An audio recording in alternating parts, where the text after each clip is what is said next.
Hello, আমি জয়সনের মা বলছি। বলুন। তুমি ওখানে কি করছো? আমি জামাই আর দাদু ভাইয়ের জন্য নিজে হাতে মাংস রান্না করে নিয়ে এসেছি রে। ওদের খাইয়ে তারপর যাব।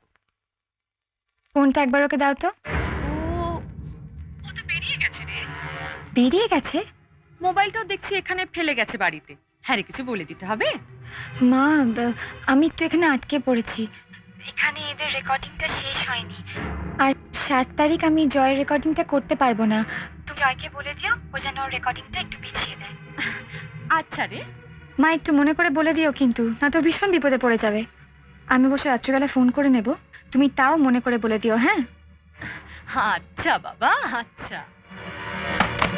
অনুকে কি করে জয়ের কাছ থেকে আলাদা করতে হয় সেই ছক আমার করা আছে। দিদি, থক্কা পান্ডা কি তো ভাবতো?